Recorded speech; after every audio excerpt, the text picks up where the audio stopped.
माँ, मैं बहुत थक गई हूँ घर संभालते संभालते। यहाँ मेरी थकान किसी को नज़र नहीं आती।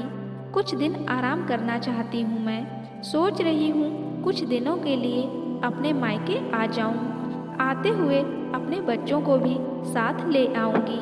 वे वहीं से स्कूल चले जाएंगे। आखिर एक ही शहर में ससुराल और मायका होने का कुछ तो फायदा उठाऊँ। राधा ने फोन पर अपनी माँ से कहा। कमला जी ने दूसरी तरफ से कहा, हाँ बेटा, जब तेरी इच्छा हो आ जाना। आखिर यह तेरा भी घर है। ठीक है माँ, तो मैं कल ही आ जाऊंगी, राधा ने खुशी से बोला। हाँ बेटा, कल आ जाओ, मैं तुम्हारा इंतजार करूंगी। अभी मैं फ़ोन रखती हूँ, मुझे मंदिर भी जाना है। कमला जी ने फ़ोन रख दिया और सीधे किचन में गई।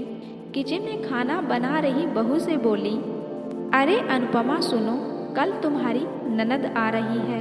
आज बाजार जाकर फल सब्जी और मिठाइयाँ लेकर आना। बेचारी मेरी बेटी ससुराल में नौकरों की तरह काम करती है और उस पर कोई ध्यान ही नहीं देता। यहाँ आएगी, कुछ दिन रहेगी तो उसका मन और तबीयत दोनों अच्छे रहेंगे। अपनी सास के मुंह से ऐसी बातें सुनकर अनुपमा का चेहरा उतर गया। वह मन ही मन सोचने लगी, काश आपको मेरी भी थकावट नजर आती तो मैं भी दिन रात झाड़ू पोंछा, बर्तन, खाना बनाना, मार्केट जाना और हर वह काम करती हूँ जिससे हमारे परिवार वालों को कोई दिक्कत ना हो। काश आप मुझ पर भी ध्यान दे पाती। आपकी बेटी तो जब भी मन में आता है तब यहाँ आ जाती है, लेकिन मैं साल भर में एक बार ही अपनी माँ के पास जा पाती हूँ। तब भी आपको प्रॉब्लम होती है। मैं भी इंसान हूँ, मेरा भी मन है। मुझे भी लगता है अपने माँ के पास जाकर थोड़ा आराम करूँ, सुख दुख की चार बातें करूँ, अपना मन हल्का करूँ। भगवान, अब तुम ही कुछ करो ताकि मेरी सास की आंखें खुले और उन्हें मेरी थकावट भी नजर आ जाए। शाम तक भगवान ने जैसे अनुपमा की सुन ली और उसकी ननद का फोन आया। ननद ने अपनी माँ से कहा कि उसकी सास ने उसे मायके आने के लिए मना कर दिया है, इसलिए इस बार वो नहीं आ सकती है। कमला जी बोली, ऐसे कैसे मना कर दिया? पहले तो कभी वह तुम्हें आने के लिए नहीं रोकती थी, इस बार भला क्या हो गया? लाओ मेरी बात कराओ, मैं उन्हें समझाती हूँ। राधा ने फोन अपनी सास को दे दिया। कमला जी ने कहा, नमस्कार समधन जी, आपसे कुछ कहना था। समधन जी, कहिएगा। क्या बात है? दरअसल राधा कल त्योहार है, इसलिए अपने मायके आना चाहती है। अगर आप उसे भेज दें तो अच्छा रहेगा। तो राधा की सास ने कहा, देखिए समधन जी, आपकी बेटी मायके जाकर रहे, इस बात के लिए हमने उसे कभी नहीं रोका और इस बात से हमें कोई प्रॉब्लम भी नहीं है। कुछ दिनों पहले ही मैं अपने रिश्तेदार की शादी में गई थी। वहाँ आपकी बहू अनुपमा की माता जी से मिलने का मौका मिला। उनसे गपशप करने के दौरान उनकी बातों से पता चला कि अनुपमा को साल में एक ही बार अपने मायके जाने को मिलता है और वह भी बहुत कम समय के लिए। मुझे लगता है आपको पहले अनुपमा को उसके मायके भेज देना चाहिए और वह जब मायके होकर आ जाएगी तो मैं भी राधा को आपके पास भेज दूंगी। और एक बहुत ज़रूरी बात है जो मुझे लगता है आपको समझ लेनी चाहिए कि आपको अपनी बहू को भी बेटी की तरह या बेटी से भी ज़्यादा प्यार देना चाहिए। उसे भी मायके जाने की इच्छा होती होगी। हो सकता है राधा के वहाँ आने से उसकी आवभगत करने के लिए आप उसे उसके मायके नहीं भेजती होंगी, या फिर वह आपसे कुछ कहने से अभी डरती हो।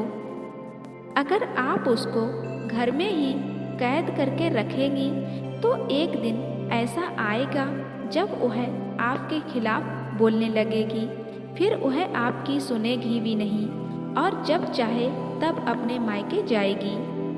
ऐसी परिस्थिति आए, इससे अच्छा है कि आप ही कुछ बदलाव अमल में लाएं, जिससे आपका रिश्ता और रिश्ते की मिठास खराब ना हो।